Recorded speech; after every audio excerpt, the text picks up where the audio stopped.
What if the people who raised their glasses to your success were quietly plotting your erasure behind silk curtains and crystal chandeliers? In the summer of 1972, after a weekend spent hosting one of the most extravagant family galas in New York, high society, Vivian Astor returned to her Fifth Avenue brownstone feeling proud, a little tired, and completely unaware that her legacy was already being dismantled. That evening, the scent of peonies still lingered in the air from the floral arrangements, and her heels clicked gently on the marble floor as she walked in. Everything felt perfectly in place. Until the phone rang. It was her banker.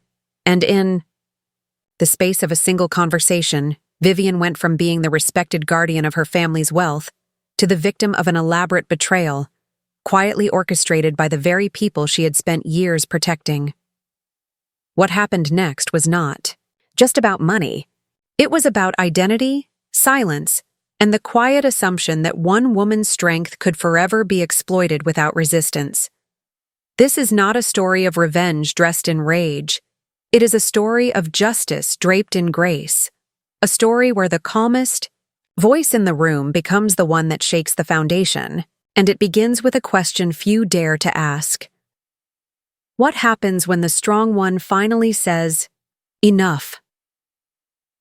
Vivian Astor stood beneath the towering chandeliers of the Astor family estate, her posture poised, her silk gown flowing like liquid gold as she raised her glass to the crowd of relatives, diplomats, gallery patrons, and old money friends who had gathered for the annual Astor Summer Gala. It was 1972, and the event was everything it promised to be. Elegant, calculated, and exquisitely photographed for the society pages. The waitstaff moved like choreography, silver trays gliding with oysters and champagne, while a string quartet played near the marble staircase. From the outside, it was a picture of unity and tradition, a celebration of lineage and legacy. But behind Vivian's gentle smile, behind the warm toast she gave in her father's memory, something faint and sharp flickered in her periphery. Charles, her younger brother, clinked glasses with her in front of the guests. His smile was dazzling, practiced, but his eyes didn't quite meet hers. "To Vivian," he said, "the cornerstone of this family, our anchor." Everyone applauded. Vivian nodded graciously, but her fingers curled slightly around the stem of her glass. It wasn't the words, it was the tone, too polished, too rehearsed. And then there was Lenora, her sister, standing off near the fireplace with her husband Victor, murmuring low and fast. Vivian noticed how they avoided her gaze the entire night. Throughout the evening, guests offered praise and small talk. Vivian had curated the gala herself, as she had every year since her father's death, maintaining the legacy with diligence and personal sacrifice. Her late father, Maxwell Astor, had been a titan in publishing, and though he left behind no sons with his same ambition, he had entrusted Vivian to carry the family name with intelligence and restraint. And she had done so, reluctantly putting aside her own dreams to protect the Astor reputation. She managed the family trust, renovated the gallery, and even covered the cost of her niece's European education after Charles's business fell into scandal last winter. As the night stretched, a housekeeper named Marianne quietly approached her with a small cream-colored envelope. No name, just her initials embossed in gold. "Miss Astor," the housekeeper whispered discreetly, "this was left for you in the West Library." Vivian blinked, eyebrows narrowing just a touch. She thanked Marianne with a nod and slipped the envelope into her clutch. By midnight, most of the guests had trickled out, their laughter echoing faintly down the corridor. Vivian stood at the second-floor balcony, watching Lenora usher her husband into one of the side rooms with unusual urgency. Something was off. The formalities of the night had played out beautifully, but there was a strange hollowness beneath it all, like the scent of expensive perfume masking something spoiled. In her private study, Vivian finally opened the envelope. Inside was a single sheet of parchment paper with the Astor family crest at the top. It was a summary of a financial document, one she had never signed, one that referred to the reallocation of assets within the family trust. Her name appeared at the bottom, in her handwriting, but she had never seen it before. She stared at it for a long time. The script looked familiar, almost perfect. Almost. Her hands went still. The ink was fresh. Her signature, however fluid, bore a tremor she knew wasn't hers. And then, as if to underline the moment, a soft laugh echoed faintly from the hallway, the same laugh that Charles had let slip earlier when he toasted to her role as the anchor. Vivian rose slowly, placed the envelope back in her clutch, and walked to the window. Outside, the lawn was still glowing with fairy lights, the air thick with the remnants of applause and admiration. But inside her, something shifted. The gala had ended, but the performance, it seemed, had only just begun. The following morning, the Astor estate was quiet. The caterers had cleared out, the guests long gone, and the only remnants of the extravagant affair were a few half-filled glasses, fading footprints on the marble floor, and a piano that no one had played past midnight. Vivian woke earlier than usual, the cream envelope still resting on her writing desk, unopened again since last night. Though she had spent the rest of the evening convincing herself it was just a misunderstanding, some clerical error, a misfiled copy, her instincts refused to silence themselves. There was something deliberate about it, something timed. She slipped into her tailored silk robe and descended the staircase barefoot, her mind already racing.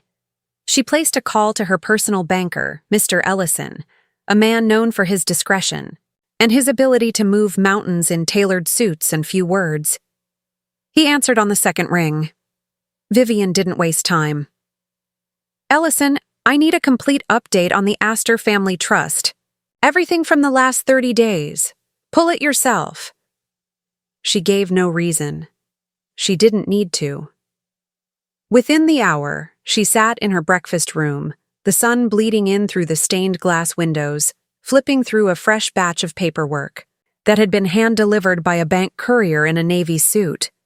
Her hands turned each page slowly, carefully, the way a surgeon handles something delicate yet dangerous. On page 3, she froze. There it was. A full transfer of ownership authorization. The trust had been altered, not just adjusted, but rewritten.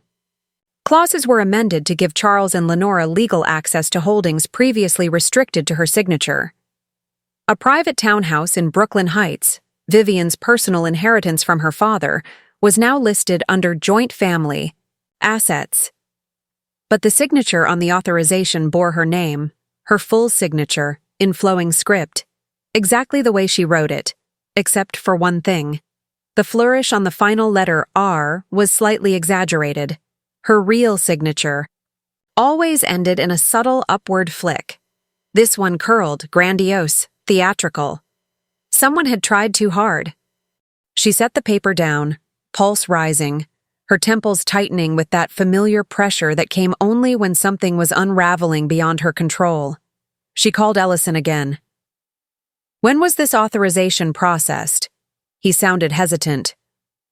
10 days ago, Miss Astor. Submitted in person, at the Midtown office." "By whom?" There was a pause. The log says Vivian Astor, but the attending officer noted the signer wore gloves and produced multiple forms of ID. Her voice went cold. "Find me the security footage. If it's erased, I want to know who requested it." "Yes, ma'am." She ended the call and sat in silence for a moment.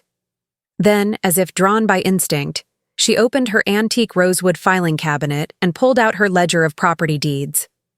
The original copy of her father's will, written in heavy ink, was always kept inside a locked drawer.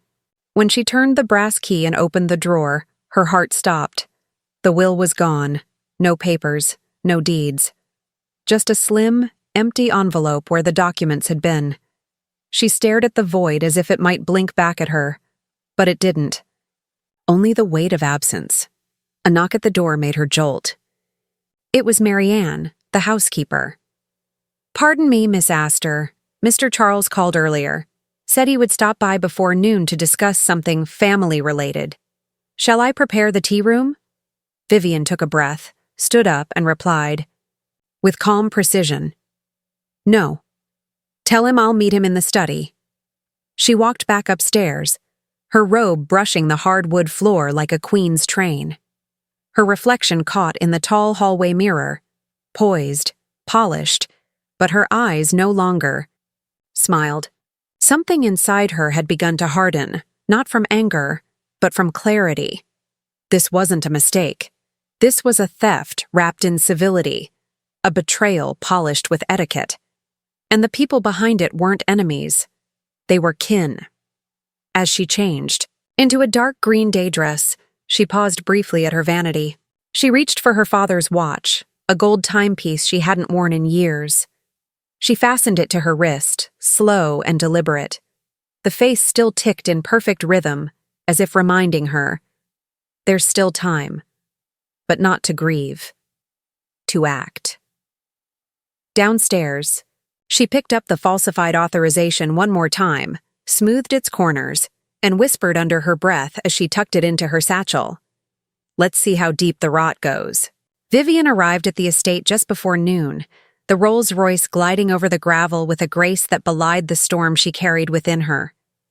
The Astor family estate, with its ivy-covered stonework and grand Georgian pillars, stood as it always had, regal, unmoved, indifferent. But Vivian felt something had shifted beneath its manicured gardens and curated elegance. Something foul had taken root in the soil of her bloodline. The study was already prepared when she entered, fresh flowers arranged in symmetrical vases, leather-bound books aligned perfectly on oak shelves, and the afternoon sun pouring through the bay window like liquid gold across the Persian rug. She sat in the armchair opposite the fireplace, crossing her legs slowly, her gloved hands folded neatly over the satchel on her lap. She was prepared not for a conversation, but a reckoning. Charles arrived first, all charm and practiced ease. He carried a newspaper he had no intention of reading and a smile too wide for the occasion. "Viv," he said, like he was dropping by to borrow a bottle of wine. "You look tenacious." Vivian did not return the smile. "Let's not play at civility today, Charles. We both know why you're here." He chuckled lightly, feigning innocence. "Oh, come now. You're being theatrical." Before she could respond, Lenora swept into the room with a perfume trail and an expression of irritated diplomacy. She took the love seat opposite Vivian without asking, removing her gloves as if about to attend a luncheon. "I told Charles, this would upset you," she said smoothly. "But you know how things are. Times are difficult and the family's needs have changed." Vivian tilted her head. "You mean you changed them? With forged documents, no less." Lenora gave a delicate sigh. "Vivian, don't be dramatic. The trust needed to be realigned. You've always had the reins. It was time to loosen your grip." Vivian remained silent, her eyes like glass, unblinking. Then she slowly reached into her satchel and removed the forged authorization. She laid it on the coffee table between them like a knife on velvet. "Let's talk about this," she said. Charles shifted uncomfortably. Lenora kept her expression neutral. "That document was procedural," she replied. "We believed you'd eventually agree." Vivian's tone sharpened. "You believed I'd be too polite to challenge it. You assumed I'd be predictable, that I'd nod and smile and clean up your messes like always. But this isn't an overdraft or a missing invitation. This is fraud." The door opened. Their mother, Evelyn Astor, entered with quiet dignity, wearing pearls and a wool shawl despite the warmth. She looked older than Vivian remembered, but no less sharp. "Is this really necessary?" she asked, not unkindly. "We're family. We share." Vivian stood. "No, Mother, we don't share. You take. I give." And now that I'm asking questions, I'm the problem? Evelyn moved to the armchair by the fireplace, her movements deliberate. You have no husband, no children, Vivian. Your life has always been simpler. You had the capacity to help. Help is asked for, Vivian said quietly, her voice steady. This was taken, my signature, my property, my trust. Evelyn looked at her without blinking. It's not always about the letter of the law. Sometimes it's about doing what's right for the whole, even if it means destroying the one who's held everyone together. No one responded. The room, so often filled with polite conversation and superficial grace, fell into a silence more piercing than any raised voice. Charles finally muttered, "We thought you wouldn't make a fuss." Vivian stared at him, her voice calm and deliberate. "You thought wrong." She gathered the forged document, tucked it back into her satchel, and stood. "I'll be contacting the estate attorney, and I suggest you all find counsel." Lenora's composure finally cracked. "You're overreacting." Vivian turned at the door, her gaze ice. "And you're underestimating me." With that, she walked out, not just from the study, but from the illusion she'd upheld her entire life. The lion's den hadn't scared her. It had confirmed what she already knew. The true predators are the ones who smile as they sharpen their knives. Vivian didn't return to her apartment that evening. Instead, she drove to a quiet inn in Cold Spring, a modest estate tucked beside the Hudson River that she used to visit with her father when she was a girl. It wasn't luxurious, not by her family's standards, but it was quiet. And more importantly, it was hers. No one in the family knew about it. She needed that solitude now, not to rest, but to think, to feel. The confrontation in the study had not ended with an apology, nor with denial. It had ended with silence. The kind of silence that only confirms guilt. She sat by the window of her suite that night, the ledger of recent transactions open on the table before her, but her eyes weren't on the papers. They were on the patterns, the same patterns that had always existed, just never spoken aloud. Her mind drifted backward in time to the first time she helped. She was 25, newly returned from Paris after completing her art history degree. Her brother Charles had called her in a panic. His first antique store venture had gone under, and creditors were circling. Without hesitation, she liquidated her savings to cover the debts. "Just until I get back on my feet," he'd said. He never did, but the expectation stuck. Then came Lenora, a divorce, a new start, a child on the way. "Vivian, you understand, don't you? You've always been so independent." That was the phrase they all used, always cloaked in admiration but dipped in subtle coercion. Independent. As if her autonomy meant she didn't have needs, dreams, or a threshold. She paid for the townhouse Lenora wanted to keep after the settlement.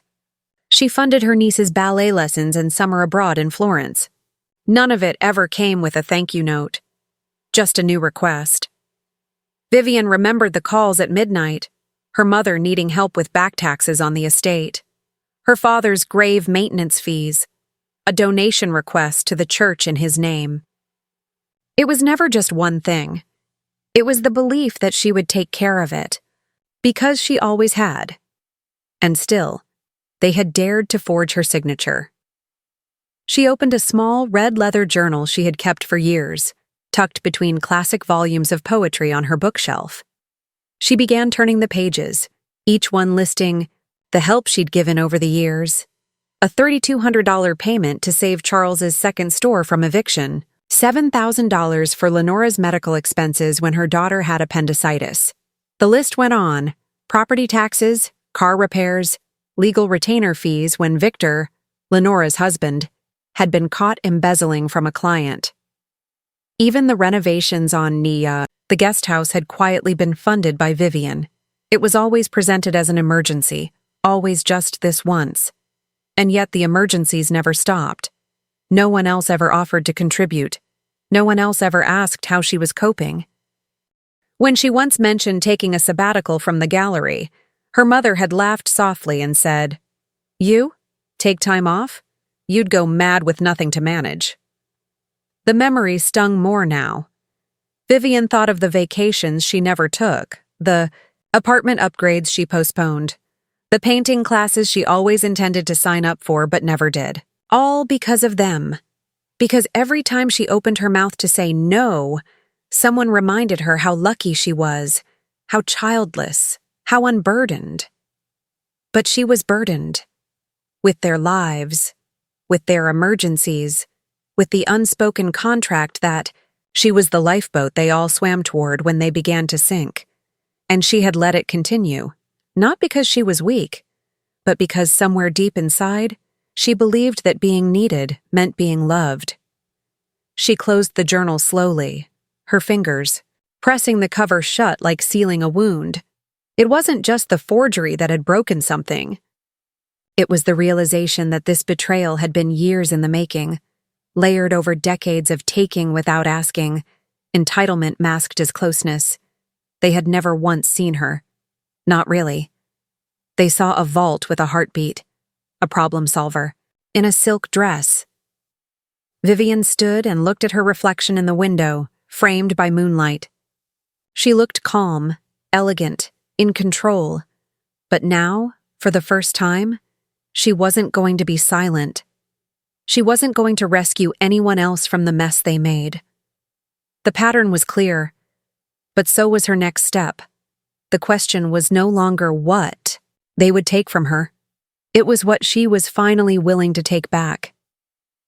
Vivian rose early the next morning, her sleep light and scattered, as if her mind had continued its calculations through the night. The journal lay closed on the writing desk, but its contents burned in her memory like a ledger of quiet betrayals. She wasn't angry anymore, not in the way they might expect. She was alert, focused. The calm that comes not before the storm, but in the eye of it. As sunlight spilled across the room, she sipped her coffee slowly and opened her address book. There was a name she hadn't dialed in nearly a decade: Walter Harlan. Walter had once been a Pinkerton investigator before retiring, into private consulting for families who, like the Astors, preferred their scandals solved before they reached the public eye. Vivian had hired him briefly in 1965 during a property dispute involving a forger trying to pass off counterfeit paintings at her gallery. He was discreet, unshakable, and more importantly, owed her a favor. By noon, he was sitting across from her in the inn's private lounge, a lean man with silver hair, wire-rimmed glasses, and the kind of voice that never rose above a murmur. She handed him the forged authorization, the bank ledger, and a photograph of her real signature for comparison. He scanned them with trained precision. "Sloppy forgery," he muttered. "Whoever did this copied your signature from a static document." They didn't understand how signatures move with emotion. Vivian nodded. "They also erased a will and transferred ownership of my father's townhouse. I want every step traced." Walter didn't flinch. "I'll need access to your bank's internal logs, property filings at the city records office, and a list of anyone who had access to your study at the estate." Within 48 hours, Walter returned with results. The forgery had been submitted 10 days earlier at the Midtown branch. The woman who presented the papers claimed to be Vivian, wore gloves, and signed while facing away from the camera. But the bank's visitor log matched Lenora's signature, slightly altered, but unmistakable. To trained eyes. Even more damning was the notary's logbook, which had been quietly amended after the fact. A name had been whited out. Under blacklight, it read, Lenora Astor Wolf. Walter raised an eyebrow. "She signed under your name, then altered. The notary record. Sloppy and bold." Vivian's expression didn't change. "What about the townhouse?" "Sold for a fraction of its value. Buyer is a shell company, but the checks were cashed into a joint account, Charles and Lenora. I've already subpoenaed the title history using a proxy." Walter handed her copies of the title transfer. The ink was fresh, the fingerprints partial. But it was enough. And then came the final piece. Her father's original will. It hadn't been destroyed. It had been moved. A typist at the family attorney's office, a young woman named Celeste, admitted that Lenora had come in weeks earlier requesting a review of outdated documents. She had been allowed into the vault with the attorney's permission. It's her family, after all, the secretary had shrugged. Celeste handed over a duplicate file she'd secretly photocopied, sensing something wasn't right. Vivian took it with a quiet thank you.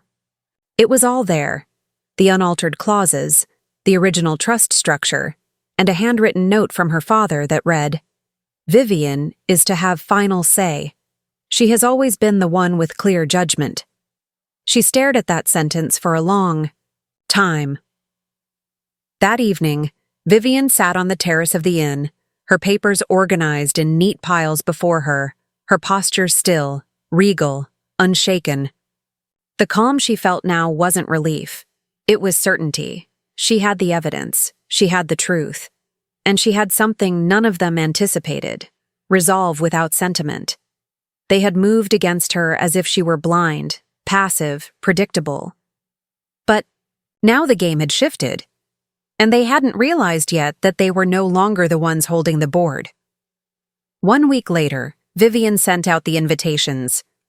Written on cream cardstock and sealed in wax, they were addressed with impeccable courtesy, and a single line at the bottom: "A private dinner to honor the family's legacy."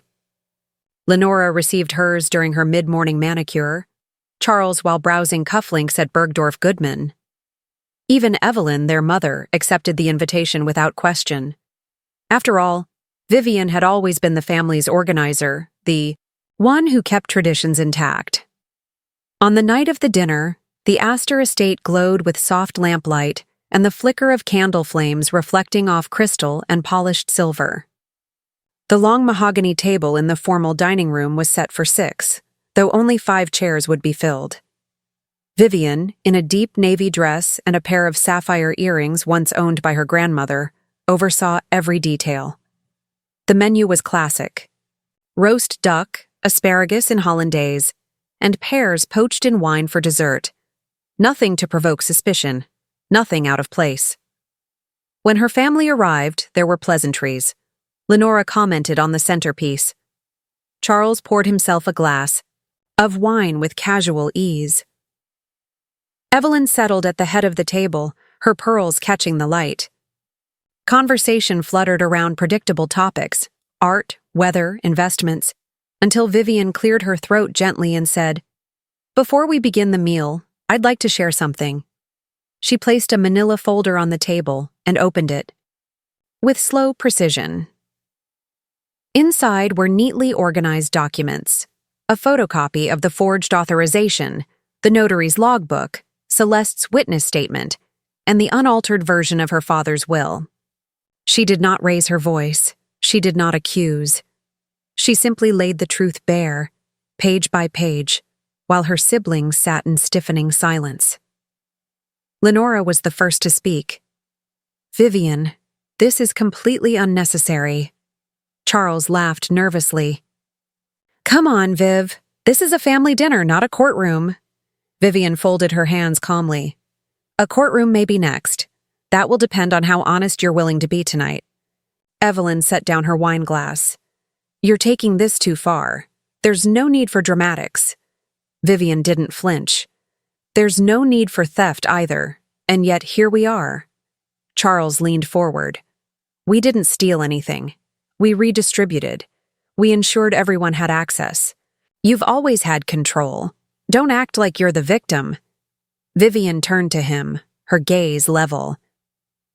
"Control that was entrusted to me legally, ethically, and you violated both." She turned the page. "This authorization was filed. In my name. It's not my signature. I have handwriting experts and a forensic accountant prepared to testify to that." Lenora's mask cracked slightly. "We did what we had to do. You've had the privilege of choosing your life. We've been surviving." Vivian's voice was cool. You've been surviving on my silence, and that ends tonight." The silence that followed was suffocating. Even Evelyn looked unsettled now, her hands tight around her napkin.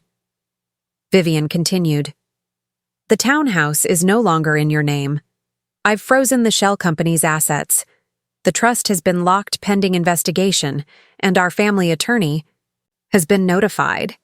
Charles's composure slipped. "You're going public with this?" Vivian raised her eyebrows slightly. "Only if I have to.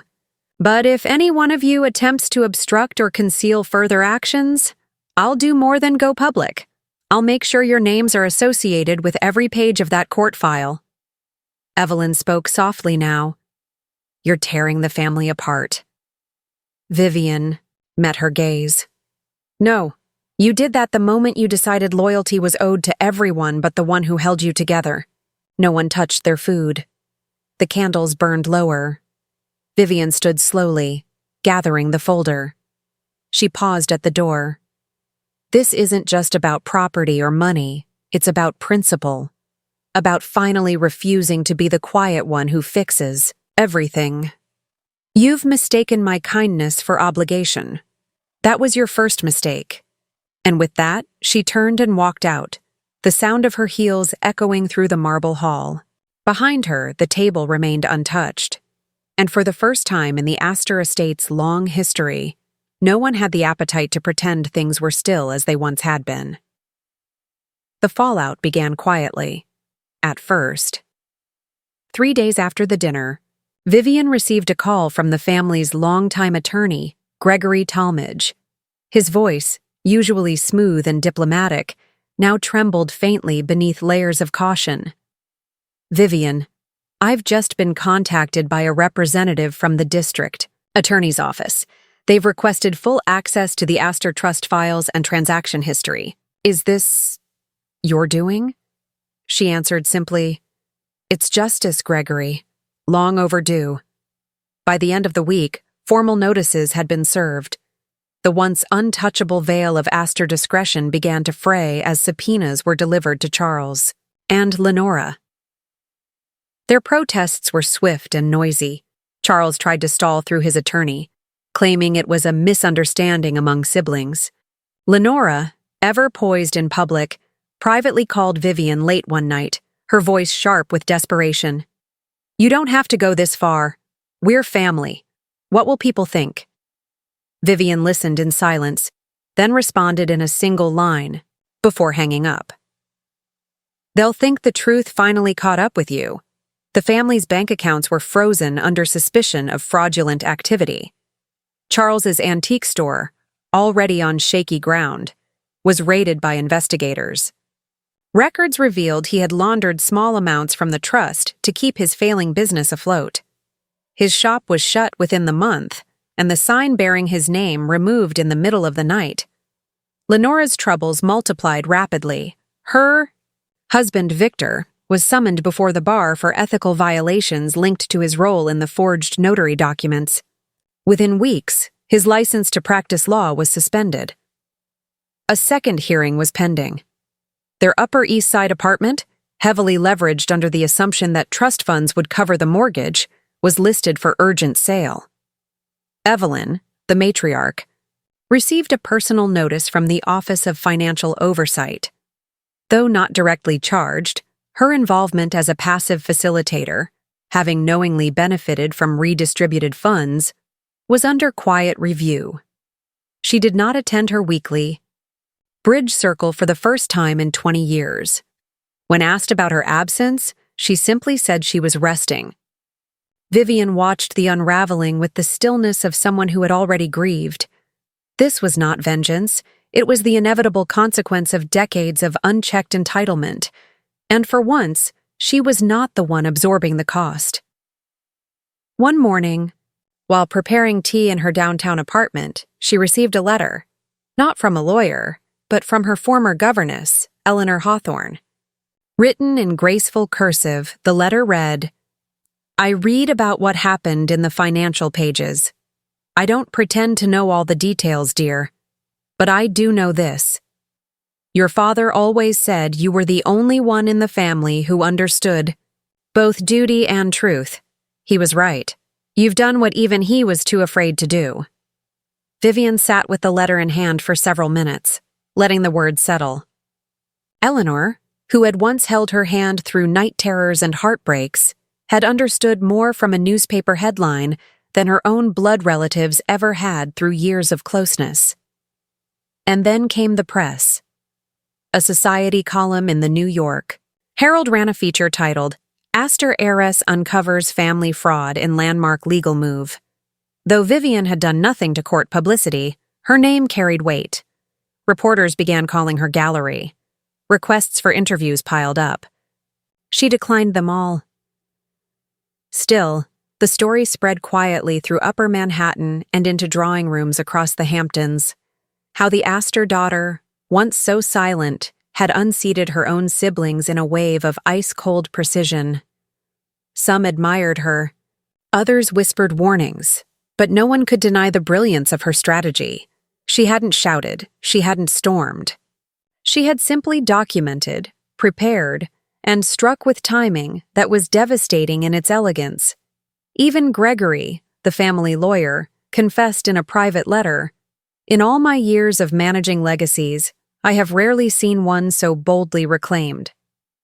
You didn't just defend what was yours, you exposed what was never theirs to take.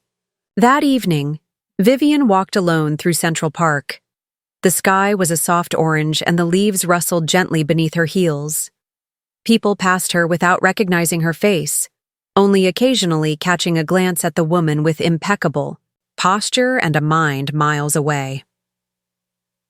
As she crossed the small stone bridge near the boating pond, she thought of all the quiet years she had spent holding the family together, stitching their mistakes into silence.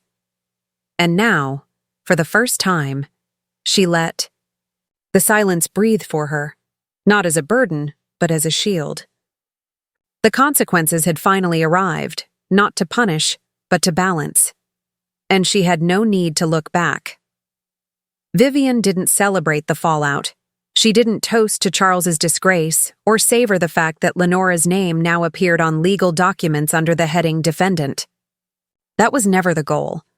What she sought wasn't their ruin, it was her release. And now that it had come, not with fireworks, but with the steady unraveling of their deceit, she found herself for the first time in decades asking a question that had never truly occurred to her before. What do I want now? A week after the estate's legal freeze had been formally filed, Vivian packed a single suitcase and left New York. She gave no announcement, left no forwarding address, and instructed her gallery's manager to operate independently for the foreseeable future. She took a private car to Grand Central and boarded a train bound for the Berkshires, a place she hadn't visited since childhood, when her father would drive them upstate for quiet weekends away from Manhattan's noise. Back then, she had spent hours sketching in meadows while he read books under the sun. The memory returned to her now with surprising clarity.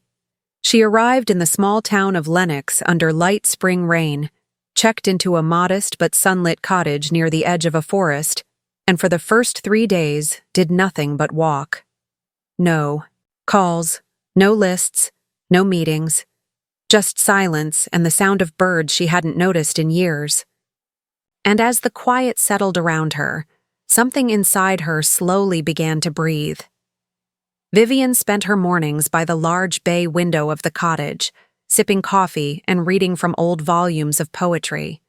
She had brought with her a slim, leather-bound notebook, and in it she began to write, not just notes, but observations. How the morning light fell differently across her lap depending on the hour. How her breath felt slower. How her name, when written in her own hand, no longer looked like a signature bound to obligation, but a name finally free. One afternoon, she wandered into the local town square and discovered a small artists' collective. It wasn't glamorous, no polished floors or champagne receptions, but it was honest, real. The kind of place where paint stained the floorboards and conversations drifted around passion, not profit. She spent nearly an hour there, speaking with the owner, a gentle woman named Heiress, who wore denim aprons and spoke with the same quiet warmth Vivian hadn't felt in years. Before leaving, Heiress asked, "Do you create?" Vivian paused, then smiled faintly. "I used to. I think I might again." And she did. By the following week, she had rented a small studio space overlooking a lake. She brought in a single easel, a table, and a stack of blank canvases. The first painting was hesitant, filled with cautious brush strokes and soft tones. But as the days passed, her strokes grew bolder, not loud, but deliberate, like someone remembering their own voice. She painted for hours, sometimes through the afternoon, sometimes into the dusk, where the only light came from a small lamp that cast her silhouette against the wall like a quiet witness to her rebirth. On weekends, she took pottery classes. On weekdays, she walked without purpose.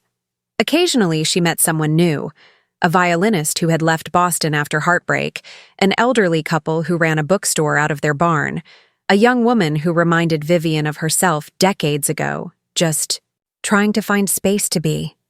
None of them asked about her family. No one expected anything from her.